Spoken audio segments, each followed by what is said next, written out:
করলেন না আসল যুদ্ধ করি। যেই দিন আমাদের র্যাবের পোশাককে খুলে ফেলে অপমান করা হয়েছিল, ওই আপনি তো যুদ্ধের ডাক দিলেন না। যখন আপনার হত্যা হয়েছিল আপনি যুদ্ধের আহ্বান করেন নাই। সিনা হত্যা হয়েছে, যুদ্ধের আহ্বান করেন নাই। আপনি কার সাথে যুদ্ধ করতে চান? নাস্তিকের গোষ্ঠী স্পষ্ট ভাষায় বলে দিতে চাই, তুমি মুসলমান চেনো নাই। সাগর দেখছো, সাগরের কবর দেখো নাই। পাহাড় দেখছো, দেখো নাই। পাহাড় দেখছো, দেখো নাই। আর একবার হুঙ্কার দেব, এদেশ থেকে পড়ে করতে হবে। নাস্তিকদের চাই নাই।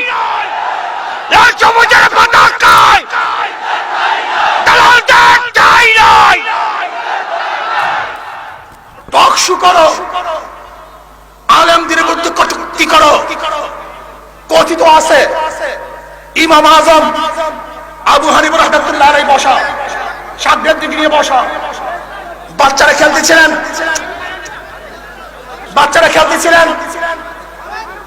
বাচ্চাদের একটা বল সেখানে এসে বুঝছে।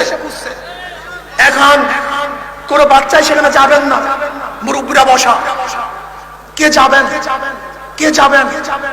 কিন্তু দেখা যায় একটা বাচ্চা, একটা ছেলে বীর বিক্রমের সাথে সিনা উঁচা করে, আদব না রক্ষা করে মাঝখান থেকে নিশ্চিন্তে বল নিয়ে এসছেন। কথিত আছে ইমাম আজম আবু হানিফা বলেছিলেন, নিশ্চয়ই সন্তানটা সুসন্তান নয়, এটা জারের সন্তান, এটা সুসন্তান নয়। তাহলে বললেন কি হবে? তাহলে অবৈধ সন্তান ছাড়া আলেম থেকে বিচ্ছিন্ন করতে পারে না, অসম্মান করতে পারে না। পরবর্তী দেখা যায় আসলে সেই সন্তানটা সুসন্তান ছিল, কুসন্তান ছিল। আমি চ্যালেঞ্জ দিয়ে বলতে পারি, চ্যালেঞ্জ দিয়ে, আজকেও আলেম দিকে যারা কটূক্তি করে, ঘৃণা করে, গালি দেয়, ওরা সুসন্তান না, ওরা কুসন্তান। সুপুত্র হতে পারে, ওরা কুসন্তান। আজকে দেশটাকে ইসলাম গ্রহণ করেছে। শোনেন, আমি আগে বলেছি পদ্মার নিচে আর এক পদ্মা পাওয়া গেছে, সরকারের নিচে আর এক সরকার পাওয়া গেছে। আপনি জানেন এদের চাকরি কোথা থেকে আসে? আপনি জানেন চাকরি কে দেয়? কাজী ছাড়া চাকরি হয়? আপনারা জানেন না? উপর থেকে বলা হয় অমুক অমুক অমুক জায়গায় বসাও, সেখানে সেই বসে। ইসকন এদেশের চাকরি নির্ধারণ করে, ইসকন এদেশের চাকরি নির্ধারণ করে। আপনি কি জানেন এদেশের অবস্থা কি? যে দেশের রেমিটেন্স বিদেশি কর্মচারী আমাদের কাছে পাঠায়, অথচ 10 লক্ষ ভারতের লোক এদেশে চাকরি করার ভিত্তিতে কোটি কোটি মিলিয়ন ডলার উপরে চলে যায়। আমি চাই না আমার কি হবে? ভারতের বিরুদ্ধে মোদী সরকারের বিরুদ্ধে কেউ কথা বলে না। আমরা ভারত বিরোধী নই, আমরা ইসকন বিরোধী, মোদীর বিরোধী। যারা দেশটাকে গিলে ফেলতে চায়, পানি ছাড়া দেশটাকে গিলে ফেলতে চায়, আমরা তাদের বিরোধী। যারা দেশকে গিলে ফেলতে চাও, আমরা তাদের জন্য কাটা হয়ে যাব। যারা দেশকে ধ্বংস করতে চাও, আমরা তাদের জন্য প্রাচীর হয়ে যাব। যারা দেশের আঙ্গুল তুলবো, ওদের আঙ্গুলকে ভেঙে ফেলবো। যে দেশকে ধ্বংস করতে চাও, আমাদের জীবনের বিনিময়ে তারা বিখ্যাত করবে ইনশাআল্লাহ। আমি শেখ হাসিনা সরকারকে বলবো, আপনি সতর্ক থাকুন, আপনি সতর্ক থাকুন। আপনি চীনের দিকে ঝুঁকে যাওয়ার কারণে, আপনি চীনের দিকে ঝুঁকে যাওয়ার কারণে আজকে মোদী সরকার সহ্য করতে পারছে না। মোদী সরকার সহ্য করতে পারছে না। ব্যালেন্স রাখার জন্য আজকে সবাই চিন্তা করতেছে কি করব, না জানি কি হয়, অমুক হয় তমুক হয়। আমি আপনাকে বলবো, শেখ হাসিনা সরকারকে বলবো, আপনি কি জানেন 15 আগস্ট কেন হয়েছিল? যখন শেখ সাহেব গান্ধীজির কথা অমান্য করে ওআইসি সম্মেলনে যোগ দিয়েছিল এবং এই দেশটাকে বৃহত্তম দ্বিতীয় মুসলমান কান্ট্রি ঘোষণা করেছিল। আজকে সেই দিনই ওপারের ফয়সালা হয়ে গেছিল যে শেখ সাহেবকে আর এই দুনিয়াতে রাখা যাবে না।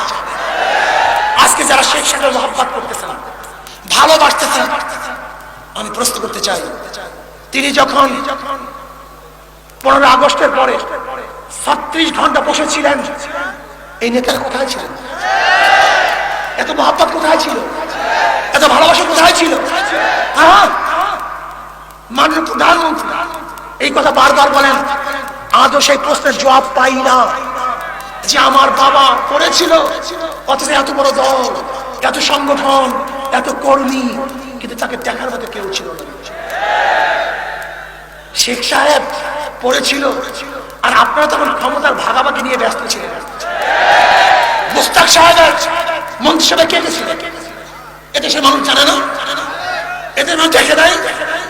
ট্যাঙ্কের উপরে কি নাচানাচি করেছিল, ইতিহাস কেউ জানে না। শেখ সাহেবের চামড়া দিয়ে ঢুকঢুকি কে বানিয়েছিল, এদেশের মানুষ জানে না। শেখ সাহেবের চামড়া দিয়া কারা জুতা বানাইতে চাইছিল, এদেশের মানুষ জানে না। শেখ সাহেব মারা যাওয়ার পরে বাংলার ফেরাউন মারা গেছে, এই ঘোষণা কে দিয়েছিল? কোন আলেম দেয় নাই, কোন মৌলবী দেয় নাই, ইসলাম প্রেমিকরা দেয় নাই, তোদের মতো দালালরা দিয়েছে, তোদের মতো নাস্তিকরা দিয়েছে। শুধু তাই নয়, আমি আপনাকে প্রশ্ন করতে চাই, শেখ সাহেবের জানাজায় কে কে ছিলেন? তার জানাজায় কে উপস্থিত হয়েছিলেন? তার জানাজা কে দিয়েছিল? এই দালালের গোষ্ঠী একটাও ছিল। ওরা গদি দিয়ে ব্যস্ত ছিল, ওরা গদির ভাগাভাগিতে লিপ্ত ছিল, কিন্তু আলেম ওলামাই তার জন্য দোয়া করেছিলেন।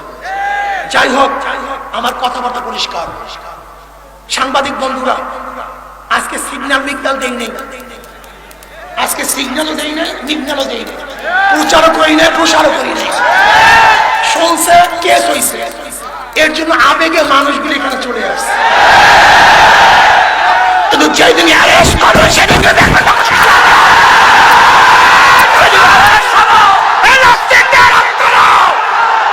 এই বাংলায় রাখবো না।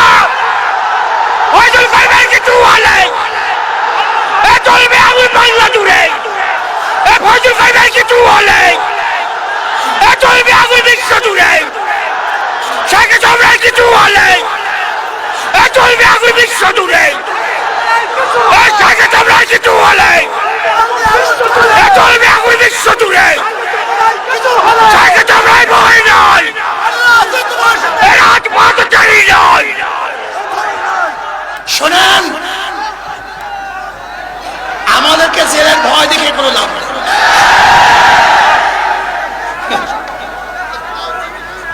লাভ নেই, কোনো লাভ নেই।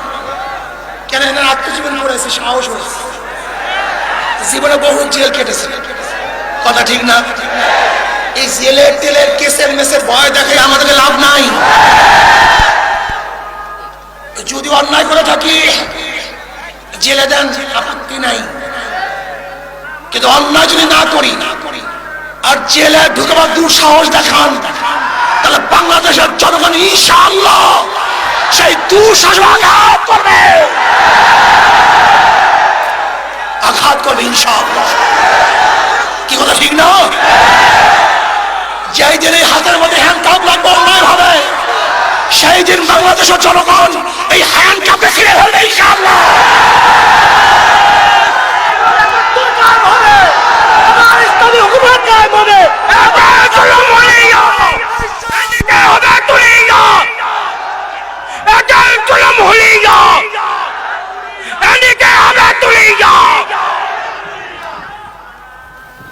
আপনারা ভাবছেন যে জেলের তকমা আর কেসের তকমা দেখালি ইঁদুরের মতো পালিয়ে যায়। ইঁদুরের বাচ্চা পালাইতে পারে,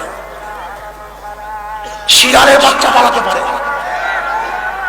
ভোজনের বাচ্চা পালাতে পারে, বিলালের বাচ্চা পালাতে পারে, কিন্তু শেখ ফজলুল করিমের সৈয়দ ফজলুলের বাচ্চা পালাতে পারে না, সৈয়দ শাহের সন্তান পালাতে পারে না, উমরের সন্তান পালাতে পারে না, আবু বকরের সন্তান পালাতে পারে না। মারা যাব, শিরুচা করে বলবো,